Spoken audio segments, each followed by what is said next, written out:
Be'ez Hashem Yisboch, we begin Perek Shlishi, the third chapter in the Rambam Silchas Tefillin, the laws of the Tefillin in the Sefer of the Book of Love. We continue the theme of the previous Perek, discussing specifically regarding the halachas of the Tefillin, where in this Perek we discussed the making of the Tefillin. And that is, we had mentioned in the previous Perakim regarding there was 10 things that are critical. We spoke about 2 of them that were regarding the writing of the Tefillin. And now, as Rambam begins halacha aleph, regarding the 8 things halacha Mishneh Sinai that are regarding that I'm akiv in the making of the tefillin and the tying of the straps, as we had mentioned in the first parak halacha gimel that there were these 10 things. So shmeina halachas yesh b'maisa tefillin. There are 8 halachas in the making of the tefillin. Kulan halacha Mishneh Sinai. They all are halacha, a tradition from Mishneh Sinai. Therefore they're all critical. If one of them was changed, apostle is going to be invalid. And they are the following 8.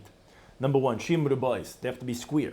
Their stitching has to be square. And even their diagonal has to be square, meaning that the square has to be exactly the length like the width, so that you get this diagonal that is going to be, every amma in its square is an amma and 2/5 in its diagonal. So it has to be square in the diagonal. Until you have exact four corners that are squared. Number 2, there should be in the leather of the tefillin shel rosh, tzura shin miyamin mismal, the figure of a letter shin from the right side and from the left side. Number 3, that the parshas, the parchments that have the parshas of the tefillin written should be wrapped with a cloth. And number 4, that then it should be wrapped with a hair over that cloth. And then that's how you put it into the compartments. Number 5, that they should be stitched with the sinews of an animal. Number 6, they should make a passing from the leather of the covering that the strap should go into the tefillin compartment until it passes by and it's able to go through that loop, that handle that the straps could go in through, and that's how you tie it onto the hands. Number 7, the strap should be black. Number 8, that the knot of the sharash should be a well-known knot like the figure of a dalet. Those are the 8 things that halacha Mishneh Sinai that are ma'akev. Halacha beis, regarding preparing the bottom, the compartments to put in the parshas of the tefillin inside of them.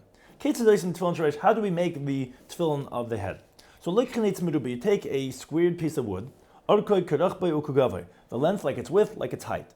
Now, if the height was more or less than the width of the piece of wood, that's not a problem. If you make pidin, only particularly that the length should be like the width. But regarding the height, that could be a little off. Then in this wooden compartment, you make 3 grooves, so that they could actually make 4 heads, as in the Rambam there's a picture where you see that there's almost, so to speak, the 4 fingers sticking out are going to be 4 compartments, because you make 1, 2, 3, you make the 3 grooves inside, that makes for 4 compartments. And so that's the piece of wood. Now you take leather, and you soften it in water, and now you go and you cover that leather over the wood. Now you put the leather between every one of the grooves. So there's 3 grooves, but you're putting the leather over it, so it's going and is making holes. It's essentially making 4 holes if there's 3 grooves. And moreover, another thing you do is that you contort with a tongue on the skin when it's moist, mikan, from here and from here, until you make the mushin so you make the form of a shin, that's one of the letters, that has 3 heads, as a regular shin usually does, that's from the right of the one who's reading the tefillin. And then you make a form of a shin that has 4 heads, which is not the normal, it was 1 more head, from the left of the one who's wearing the tefillin. Halacha gimel. Now, you leave the leather on that piece of wood, this mold, until it dries up. And then you remove the leather from this wooden mold. But now you have a piece of leather that has four open compartments, because it was over those four heads, which is from three grooves between them. And now you take out the leather. Now this has these four empty four empty compartments. And you put in a parsha where there's four of them into every one of those compartments. And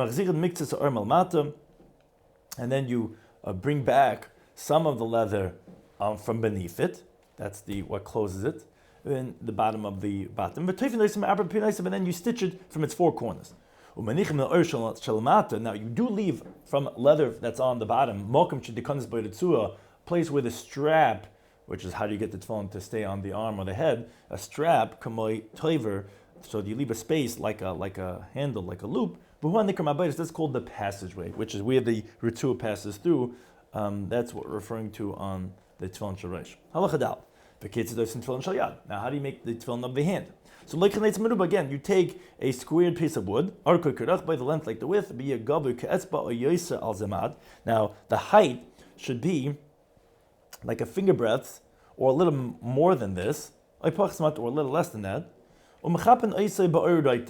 And you cover it with this moist leather. And again, you put the leather onto that mold until it dries up. Then you remove the leather. Here we didn't talk about making grooves. And then you put the four parashas where the wood was. And then you put some of the skin back on the bottom to cover it up on the bottom. And you stitch it on the four corners. And you leave from the leather this, as we mentioned, this loop, to a place where the strap could go through. That's the construction of the tefillin sharash and tefillin shel yad. Halacha A, regarding the order of the parashas and how to place it into the tefillin. Ketzad tzidar parashas. How do you organize the parashas? So, by tefillin sharash and the tefillin of the reish, what you do is machnis parasha achreina. You put in the last parasha, shibayim shemaya, which is the last of the four. You put it b'bayis rishon into the first compartment. Shuhu al yamin hamanich, that's on the right of the one that's putting it on. Ushma smuchala, shma is near it. V'kiviyacha b'bayis shlishi, which is smuchal shma, the third one which is near to the one of shma. And then the first one, v'kadosh li, is b'bayis revi, is in the fourth compartment. Shuhu l'smoil hamanich tefillin, that's to the left of the one that's wearing tefillin. So we go from right to left. So the last is first, and then so on until you get to the first one, which is last. Why? So the one who's reading who's facing the one who's wearing it, if he'll have X-ray vision, he's looking through the tefillin, he's going to be reading it in this appropriate order, the way it's written in the Torah. Like for example this, where there's a picture, the way we just described it. Now if you switch this order, psulas, they're going to be invalid. Halachavav, tefillah shel yad, the tefillin of the arm. Here it's written on four columns, but one long piece of parchment like a Sefer Torah. The way the order is in the Torah, for example this, where it shows a picture of the four parashas and four columns, but on one piece of parchment. Now, if it was written on four different pieces of parchment, and it was put into this one compartment, which you're supposed to have by the tefillin shel yad, Yosef filled the obligation, and you don't have to even connect them. When you roll the parashas to put them into the compartments, ben shel reish, ben shel yad, with tefillin shel reish, tefillin shel yad, and you roll them from the end to the beginning. Until you find if you're going to be opening up the parasha, you're going to be reading every single parasha from the beginning to the end, because it's going to open up. If you roll it from end to the beginning, you're going to open up by the beginning. Now, when you insert the parashas into those compartments, you wrap it with a cloth, and on the cloth is a here, and then you insert them into the compartments. Now, this here, has to be sar behema or shel Torah, has to be the hair of a kosher domestic or wild animal. And even if they weren't not kosher to eat in actuality because they died or they had a moral defect, but it has to be from a kosher species. Now the custom of the entire people has already been to wrap it besar znav hagalam, the hair of the tail of calves. The tail is because the hairs are long and they're very useful for the utility of tying more than hair from the rest of the body. And from the calf is as a reference to the chet egel. Halacha tes regarding the stitching of the tefillin. Teifin is a tefillin. When you stitch the tefillin, ein teifin ele begidin shel behema. It should only be stitched only with the sinews of a domestic animal, a shechaya, or of a wild animal tire that's kosher. Tefillin and nevelis, even from those that were not properly slaughtered or had a moral defect. Loichin agidin. Now they take the sinews sheyesh be'akeva behema ayachaya tahirim. That's in the heel of the wild or the domestic kosher animals. Vim levan, then they're white. Now vim kashim, if they're hard, can't really stitch with that. You soften it by banging it with stones or similar types of things until they become like flax. Then and then they spin them, and then they weave them. And with that they stitch tefillin and the parchments of the Sefer. When you stitch the tefillin, have to stitch it in a square. Since well spread halacha, she bechol tzad, that every single side should have three stitchings. Until the sum total is 3 times 4, it's going to be 12 stitches. That's ben shel yad, ben shel reish, whether either one of those tefillin. Now the must tefillin is Esther, but if you're into stitching 10 or Arbe Esther or 14, Isa, you could do that. Now every stitching should be that the thread of him is going around mishtei ruches from the two sides, meaning it's not just stitching the top or stitching the bottom. It has to go through the two ends of the bottom on the top and the bottom. Now you have to have that this groove that we said you make in the tefillin shoraish has to go ad makam atafel until the place of the stitching down on the bottom, which is the base of the tefillin where we said you stitch. That's how far down the groove has to go. Now, however, if the groove was recognizable, that everyone could see that it's 4 different compartments, then even though the groove does not go all the way down to the place of the stitching, it's going to be valid. But if it's not recognizable, then it will be invalid if it's not going down. Now, and you have to pass through and through every groove al gabi or on top of the leather has to go through chut meshicha, a thread or a thin rope lahavdil ben bayis labayis to separate between these compartments. Minig pashut, and the way it's spread custom is lahaver gid migidet tfida, to take one of the sinews from the sinews of the stitching in every single one of these grooves of the 3 that we have. Halachid Beis regarding preparing the straps and how to be able to thread these straps through the tefillin. Now, how do you make the straps? You take a strap of leather, strip of leather. Its width is like the length of a barley corn. If it's wider than this measurement, that's valid. And the length of the straps from the head tefillin is enough that it could go around the circumference of the head. And to make the knot in the back. That the 2 straps should come down on either side of the person until it comes to his navel, to his belly, or a little bit above that. How long does the straps of the hand tefillin have to be? So they could go around the arm, and that you make the knot, which ties it onto the arm, and that you take this, stretch out this one strap until the middle finger. The yichur min al atzba'ah shalosh krichas, that you'll wrap around that middle finger 3 wrappings, v'yikshur, and to tie it. That's how long it has to be. And if the straps were longer than these measurements, that is valid. Now you insert the strap of the tefillin shoraish, batay which we said that's the place, the crossing where the strap goes through, as we said in halacha aleph. Umakef b'midas reisha, and then it goes. You leave enough space that it goes around the head. And then in the back, you tie a knot that's squared like a dalet. And this is a knot that every Talmud Chacham has to learn. And you can't notify what this figure is in writing. You have to see it to know what it is, how to make this knot. Same thing is regarding the tefillin shel yad. You tie right next to the tefillin a knot in the form of a yud. And they would say we have shem of Hashem. Shaka is the shin on the tefillin shoraish, and the daled by the knot in the back of the tefillin shoraish, and the yud by the tefillin shel yad. And the strap of the tefillin shel yad goes up and down in the Not so that you should be able to widen or narrow when you want to tie it onto the arm. So you have to be able to pass it through. That's how you tie it onto the arm. The straps of the tefillin, whether from the head or from the arm, the outside part of the straps should be black.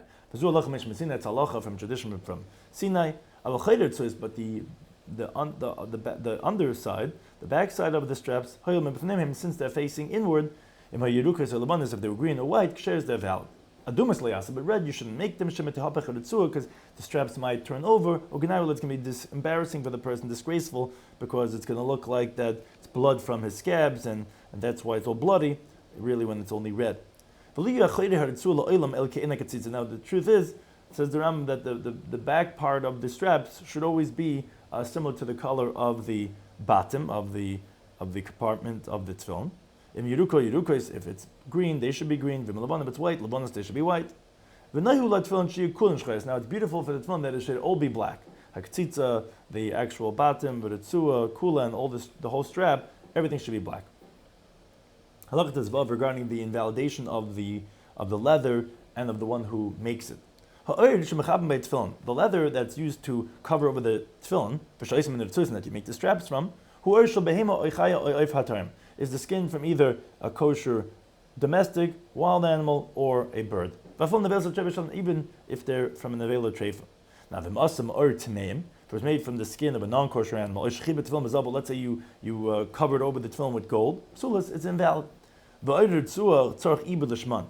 the leather of the straps, they have to be processed for the sake of the ritzurus of the tefillin. But regarding the leather that's used to cover the tefillin, in a tzarich ibud klal, that does not need to be processed at all. Matzah, even if you made it what's called matzah, which it wasn't processed with the salt or the flouring like matzah, which is not prepared with any spices, kosher, it's going to be valid. And many places actually have specifically this custom to make it with this leather that's unprocessed, because that makes it stronger and therefore it's better for the leather of the bottom. Now, halach tazayin, einos not tefillin el Yisrael. However, the tefillin could only be made by a Jew, because making the tefillin is like writing them. Why? Because you have the shin that's in the leather of the tefillin sheresh, as Kamishman, like we explained in halacha beis. Therefore, if a guy covers over the parishes with the piece of leather, or he stitches it, so it's going to be invalid.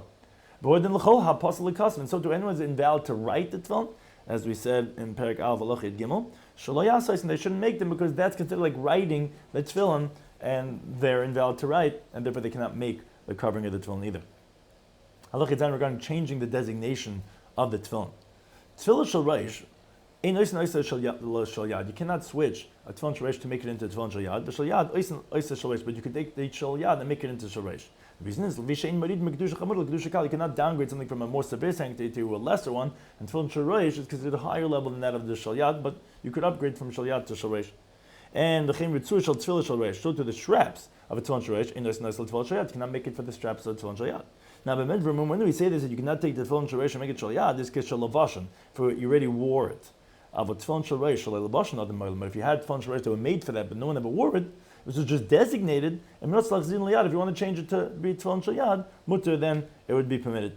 I said, now how do you do this? Because the shel reish, the grooves are recognizable from the outside. Shel yad is all supposed to be one compartment, but you already have the grooves. So what you do is toilet or just cover it over with a piece of leather until it's like made into like one, because shel yad, and then you could tie it onto the arm. If you have tefillin that the stitching got disconnected, tore, which is what connects the titura, which is the base of the tefillin, with the leather of the bottom of the compartments. If the two stitchings were one next to each other, or if you have three stitchings that tore, even if they're not near each other, it's going to invalidate the tefillin. Now, when we say that, it's b'yishanis. Talking about old tefillin, we have to be concerned that it's going to totally tear because it's very old. But new tefillin, which the leather is very strong, it's not going to tear more, as